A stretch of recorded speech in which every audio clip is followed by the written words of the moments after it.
Robert Pattinson fans, Robert Pattinson fans. Let me holler at you for a second. Let me holler at you. Not gonna waste any time. Let's dive right into this. Okay, so I've been seeing this kind of trend online where people are being excited for Robert Pattinson and just disregarding the whole DC Batman fans and all of that stuff, saying that these Batman fans are tripping, that these grown men are tripping, that these grown men are tripping, blah blah blah blah blah. Okay, look.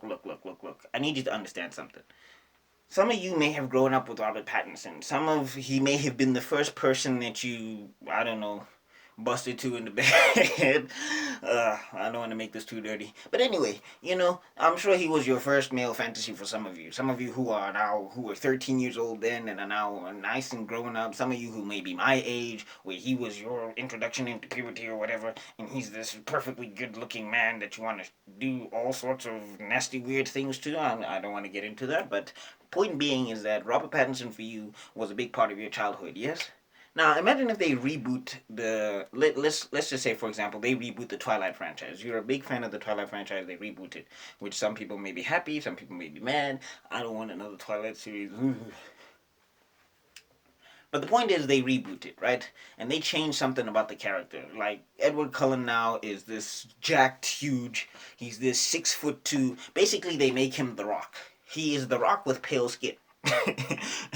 So yeah, let's go with that. He's the Rock with pale skin right now, and then Bella or whatever turns into an Amazonian, and she's a black Amazonian who's with bald with blonde hair or whatever, and that's the new story now. Like, do you understand what I'm saying? Do you understand what I'm saying?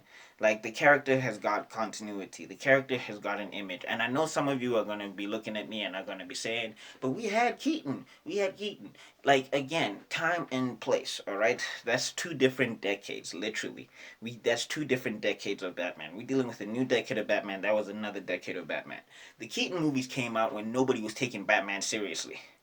No one was taking Batman seriously. Do you understand what I am saying to you right now? Okay, no, actually, maybe y'all don't understand. This is what was going on in the era of Keaton, right? This is what was going on in the era of Keaton.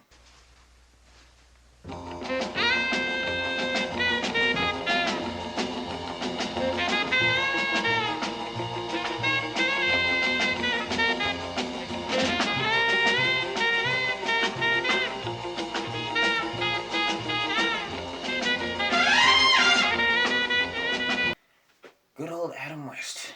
I personally still watch some of those episodes, and it's a fun time. It's a legit a fun time if you're not taking Batman seriously. But the point is, that was what was going on with Batman, okay? Right? And then we got to Keaton, right?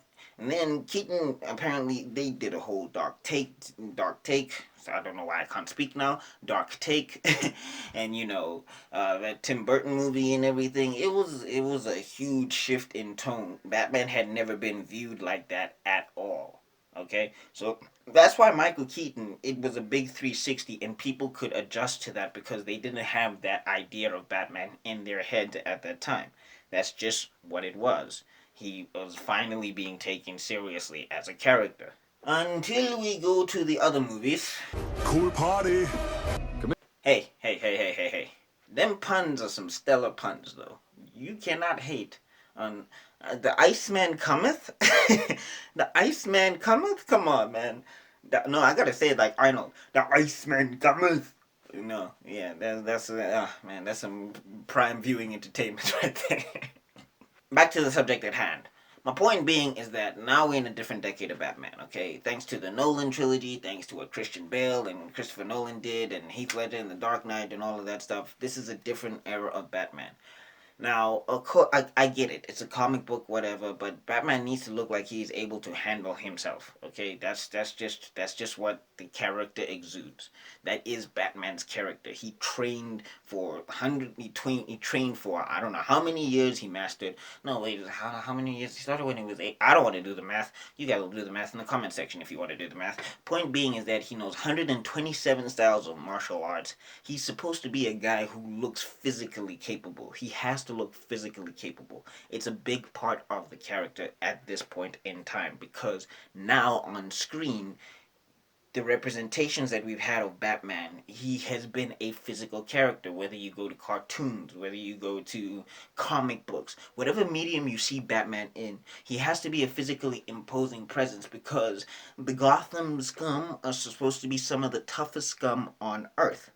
He hangs out with the Justice League. You think if Batman don't have the broad shoulders like Superman, people will look at him as a superhero? It will just further emphasize that he got no powers.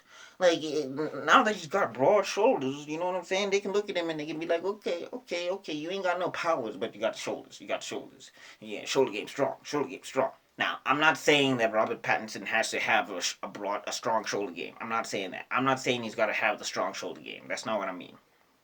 In fact, I saw this picture of him the other day, and I was like, yeah, that's a Batman physique. I can see that. But I'm just saying, for all you guys who are going like, you Batman fans are whiny, you Batman fanboys are so whiny, or whatever, whatever, whatever.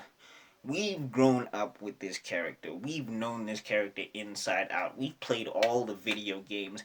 Batman was a big part of our lives, okay?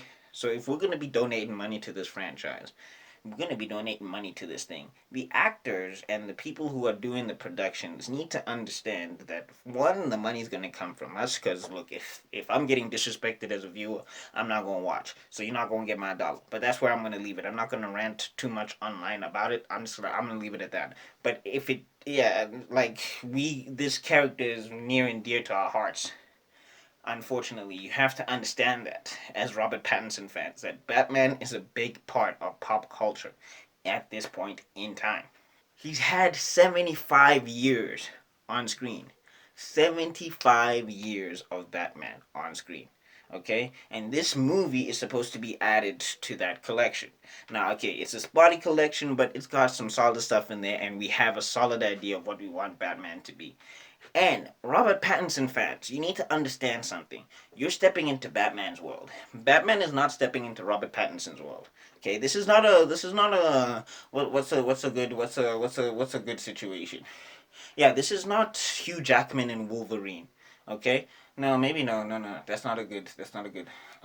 What would be a good example? What would be a good example? Iron Man. There we go. There we go. That's a good example. Iron Man. So yeah, like when Robert Downey Jr. did Iron Man, that was an actor who brought the presence to a comic book character. You understand what I'm saying? Iron Man had been B level for a long time. RDJ stepped in and he made the character his own, to which now it permeates all sectors of the culture, of the comic book culture. Okay, that's what it means when an actor is bigger than the role that they're playing. Robert Downey Jr. was bigger than Iron Man. That's why he made Iron Man what it is. You understand what I'm saying? Now, Robert Pattinson's case, he's not bigger than Batman. Okay, he's not bigger than Batman. I'm sorry, he's not. Okay? Robert Pattinson is not a bigger celebrity than Batman. You need to understand that. You need to understand that the Batman fans are going to outweigh the Robert Pattinson fans. Okay? So when you go in the comment section talking about these grown men are losing their minds, these men grew up with Batman. Okay, that's their childhood. That's their nostalgia. That's the things that shelters them and helps them to deal. And grown women, I'm not gonna exclude the women because there's some women who are looking at Robert Pattinson. I see y'all on Twitter. I see y'all. Y'all looking fun in the mud.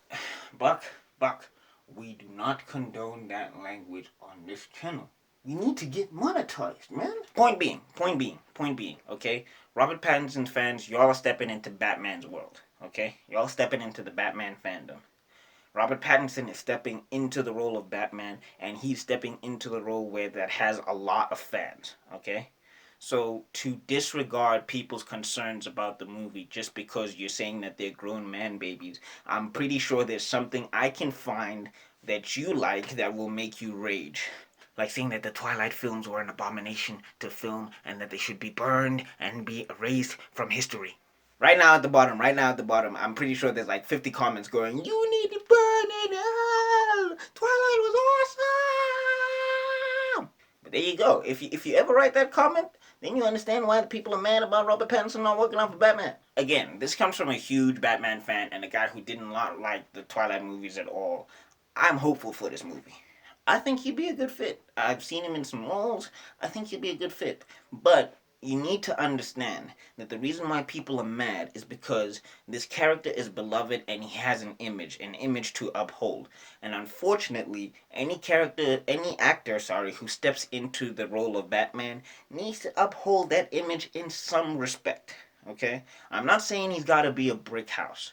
I'm just saying he has to work out. Whatever physique he gets, that's the physique he will show on screen. And if it looks like a built muscular physique, which he can get, I'm sure that we will all, as Batman fans, be fine with it. But I think it's a little bit unfair to just say, I'm here for Rob Pattinson, I don't care about Batman, and all these fanboys are crying that he's not going to work out for Batman when Robert Pattinson is coming to the world of Batman.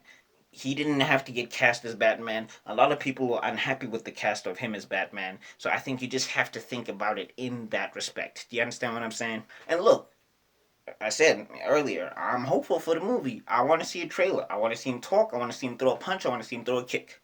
Okay? Of course, he doesn't have to do everything. They're going to get stuntmen for that, but he's got to be, he's got to have some on screen presence, and I'm hoping that he brings it. I'm really hoping that he brings it. Okay? So I'm willing to give it a chance as a huge Batman fan. As a dude who celebrated the 75th birthday of Batman like he was a real person, I'm telling you now, I'm willing to give Robert Pattinson a chance. All I'm saying is the concerns of the Batman fans who have grown up with this character might be very real.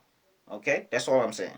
That's all I'm saying. Alright, let's turn it over to you guys. Robert Pattinson fans, are you even watching this video? Do you even care about my opinion? Yeah, let me know in the comment section down below if you agree with anything that I've said, if you disagree with anything that I've said.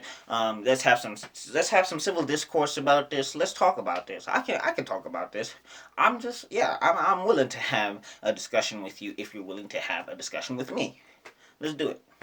Look at you, you made it to the end of the video. That is awesome. Thank you so much for your time. If you want to see what I said to the Batman fans, you can click up here. I got a playlist down there. You can click on my face to subscribe if you want to subscribe. Remember to ring the bell if you do subscribe. And I will see you all in another video because my stream's got to be out. Peace.